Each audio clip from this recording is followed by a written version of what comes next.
आज मैं ऋग्वेद काल की सामाजिक स्थिति और आर्थिक स्थिति पर कविता के मार्फत से और फ्लो चार्ट के माध्यम से बच्चे को गाकर बजाकर सुनाने का प्रयत्न करूंगा, ताकि बच्चे इसे नर्सरी में, यूकेजी में, स्टैंडर्ड 1 में इसे गाकर रिमेंबर कर सकें। चलिए, यह है फ्लो चार्ट। इसको आप स्क्रीनशॉट भी ले सकते हैं।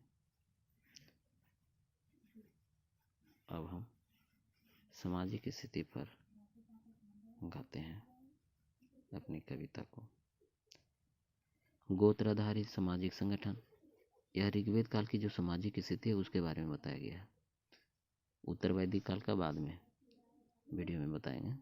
यह है ऋग्वेद काल की जो सामाजिक अवस्था थी, सामाजिक व्यवस्था थी, समाज में किस तरह का लोग, समाज की स्थिति थी, समाज में कैसे लोग रहते थे, क्या बोलते थे, क्या करते थे, उसके बारे में कुछ लिपिबद्ध किया गया है। हम इसको गाते हैं। सामाजिक स्थिति पहला, गोत्र आधारित सामाजिक संगठन। सामाजिक संगठन गोत्र आधारित था। गोत्र आधारित सामाजिक संगठन संयुक्त परिवार, पितृसत्तात्मक सत्ता। परिवार संयुक्त परिवार हुआ करता था और सत्ता होती थी वो पितृसत्तात्मक थी। सिंधु काल में मातृसत्तात्मक सत्ता थी, लेकिन ऋग्वेद काल में पितृसत्तात्मक सत्ता आ गई थी। सत्ता का मतलब शासन।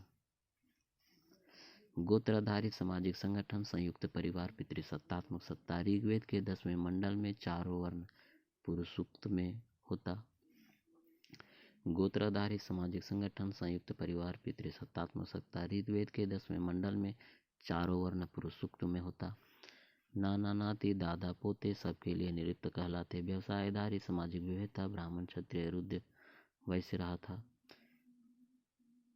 नाना नाती दादा पोते सबके लिए निरुक्त कहलाते। व्यवसाय आधारित सामाजिक विविधता, ब्राह्मण क्षत्रिय शूद्र वैश्य रहा था।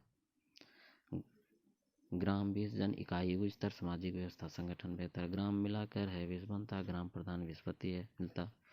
कई 20 जब जन हो जाते, जनपति जननायक होता। जन उल्लेख 275 बार था, जनपद का उल्लेख नहीं था। राजा नियमित सेना नहीं रखता। राजा नियमित सेना नहीं रखता। व्रातगण ग्राम सदेश सिर्फ टोलियां लड़ता। पत्नी महत्व जायद स्तंभ उल्लेख है, पत्नी ही गृह यही सुलेख है। मुख जन्मी ब्राह्मण है होता, क्षत्रिय भुजा फड़कता होता। वैसे वे जांघों से उत्पन्न, शूद्र रहे पैरों से उत्पन्न। अधोवास ने भी कहलाता। मुख जन्मी ब्राह्मण है होता, क्षत्रिय भुजा फड़कता होता। वैसे वे जांघों से उत्पन्न, शूद्र रहे पैरों से उत्पन्न। यहाँ थोड़ा हम बता देते हैं कि ये चार वर्ण का जो वर्णन है, चार वर्ण का जो वर्णन है, जिसमें ब्राह्मण को मुख का दर्जा दिया गया है, क्षत्रिय को भुजा का, वैश्य को जांघ से और शूद्र को पैर से उत्पन्न बताया गया है। इस पर हम बाद में वीडियो बनाएंगे कि ये वर्ण व्यवस्था किस तरह थी, क्यों थी और इसके रहस्य क्या थे। इस पर अलग से वीडियो बनाएंगे। मुख जन्मी ब्राह्मण है होता, क्षत्रिय भुजा फड़कता होता। वैसे वे जांघों से उत्पन्न, शूद्र रहे पैरों से उत्पन्न। अधोवासनी भी कहलाता, वासा सूत्रीय होता। द्रापी अधिवास मध्य भाग में शरीर ढकना न्यायोचित था। उच्च वर्ण पुरुष निम्न नारी कहलाता, विवाह अनुलोम वाली। उच्च वर्ण नारी निम्न पुरुष होता, विवाह प्रतिलोम वाली। दशरागे युद्ध परुष्णी नदी पर भरत सुदास 10 जर्नी के बीच था। काले गोरा के बीच विभेद कम, सुदास विजितीय युद्ध हुआ था। दशरागे युद्ध परुष्णी नदी पर भरत सुदास 10 जर्नी के बीच था। काले गोरा के बीच विभेद कम, सुदास विजितीय युद्ध हुआ था। बाल विवाह स्त्री दशा उन्नत, उपनयन संस्कार कन्याओं में होता। बहुपति नियोग पुनर्विवाह स्त्रियां करती, अविवाहित कन्या अमाजु कहलाती। मुख जन्मी ब्राह्मण है होता, क्षत्रिय भुजा फड़कता होता। वैसे वे जांघों से उत्पन्न, पैरबिन शूद्र कहाँ से उत्पन्न। अब आर्थिक स्थिति पर। आर्य थे प्रकृति पूजक, इंद्र लोकप्रिय देवता। 250 सूक्त समर्पित इसको, आर्यों का युद्ध नेता था। आर्य थे प्रकृति पूजक, इंद्र लोकप्रिय देवता। 250 सूक्त समर्पित इसको, आर्यों का युद्ध नेता था। 5वें मंडल में अग्नि सूक्त, 200 सूक्त समर्पित इसको। देव मनुष्य मध्यस्थता के बीच देवताओं को आहुतियां दी जाती थी। तीसरे मंडल में गायत्री मंत्र ऋग्वेद से संबंधित है। तीसरे मंडल में गायत्री मंत्र, रचनाकार विश्वामित्र, सूर्य देवता समर्पित मंत्र या अज्ञ बलि अर्पित करता है। सूर्य, वरुण, मित्र, विष्णु, आदित्य आकाश के ये देवता थे। इंद्र, रुद्र, मरुत, वायु अंतरिक्ष देव, अग्नि, सोम, सरस्वती सिर्फ पृथ्वी देवता थे।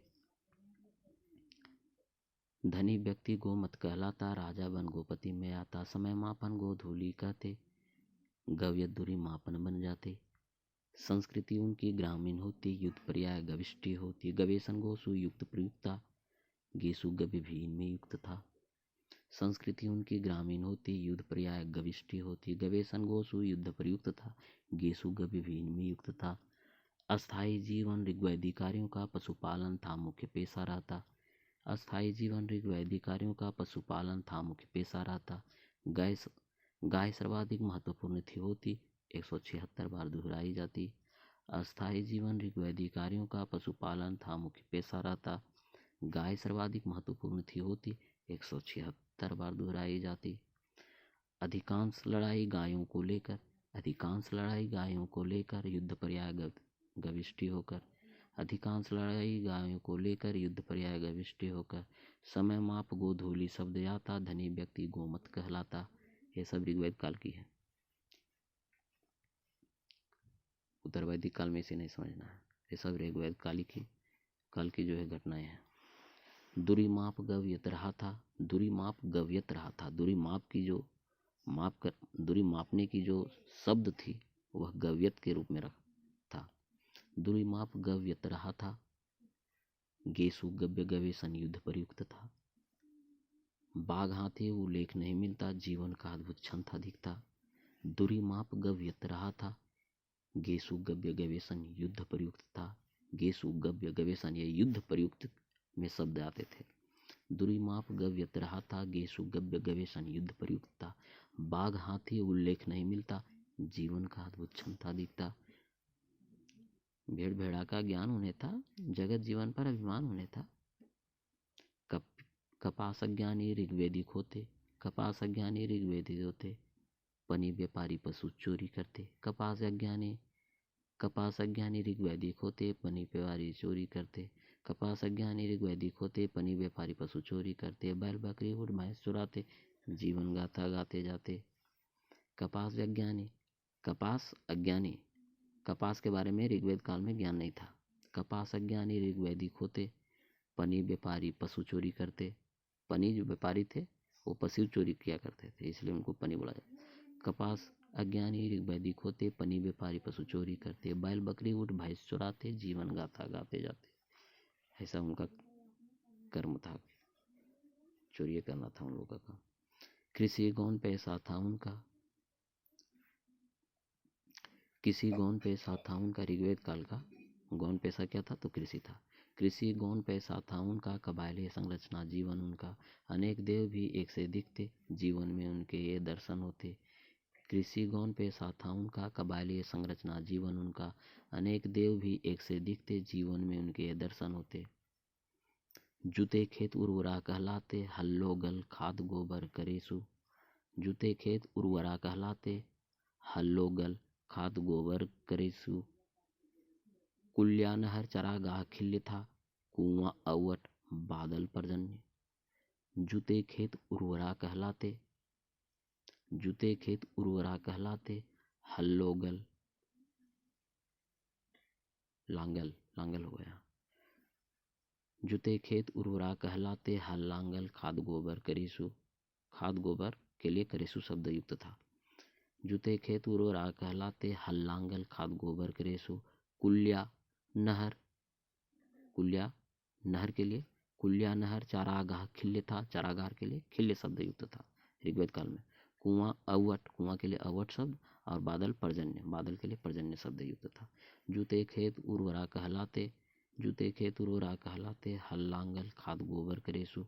कुल्या नहर चारागाह खिल्य था, कुआं अवट बादल पर्जन्य। हल निशान सीता कहलाता, हल निशान सीता कहलाता।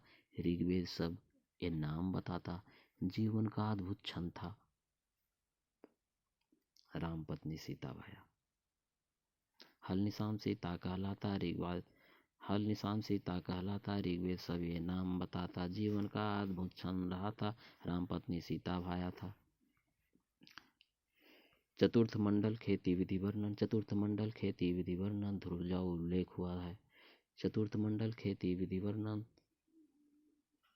चतुर्थ मंडल खेती विधि वर्णन, चतुर्थ मंडल खेती विधि वर्णन यौ जौ उल्लेख हुआ है, यौ जौ उल्लेख हुआ है। चतुर्थ मंडल खेती विधि वर्णन यौ जौ उल्लेख हुआ है। 5 ऋतु का ज्ञान उन्हें था, हिरण्य सोना का अभिमान उन्हें था। खेती विधि का जो वर्णन है ऋग्वेद के चतुर्थ मंडल में वर्णन किया गया है। यौ जौ का जो उल्लेख हुआ है वह ऋग्वेद में हुआ है। सबसे पहले 5 ऋतु का ज्ञान उन्हें था, पांचों ऋतु का उन्हें ज्ञान था।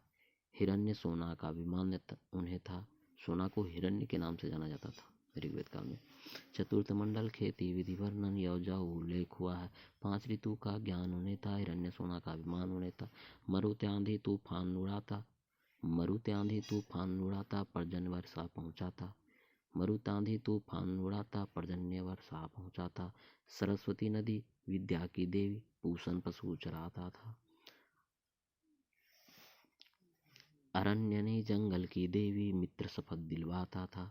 अश्विन जब चिकित्सा करते ही मृत्यु पहुंचाता था। बेकनाट सुदखोरों को कहते, बेकनाट सुदखोर को बेकनाट बोला जाता था। बेकनाट सुदखोरों को कहते, करमार हेतु उधार कर में आता। बेकनाट सुदखोरों को कहते, करमार हेतु धातु कर में आता। तक्षण से बढ़ी जान जाता, तक्षण से बढ़ी जाना जाता, सरामा पवित्र कुतिया कहलाता।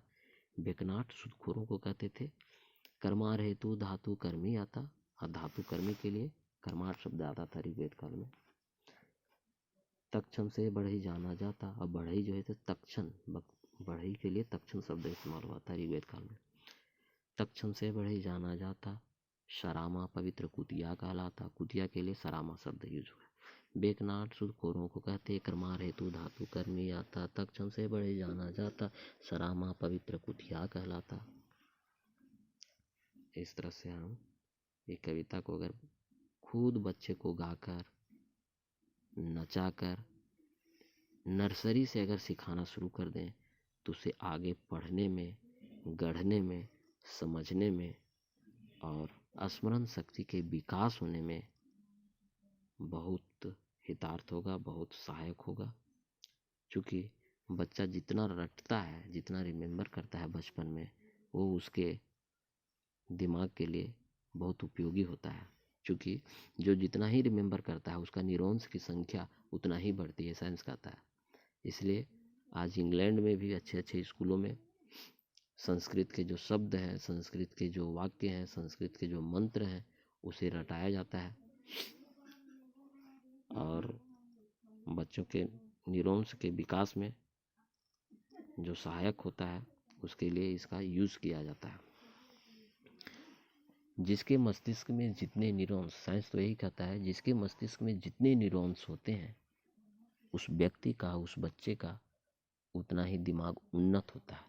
इसलिए न्यूरॉन्स की संख्या बढ़ाने के लिए स्मरण शक्ति को बढ़ाना चाहिए। स्मरण शक्ति के लिए बच्चे को रटवाना चाहिए, रिमेम्बर करवाना चाहिए बचपन से।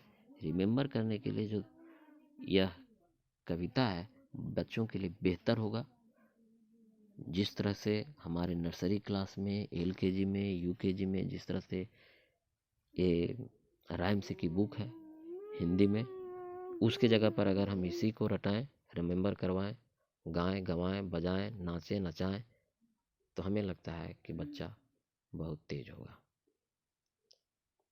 यह है फ्लो चार्ट, इसे भी ले सकते हैं और इसे गाइए, गवाइए।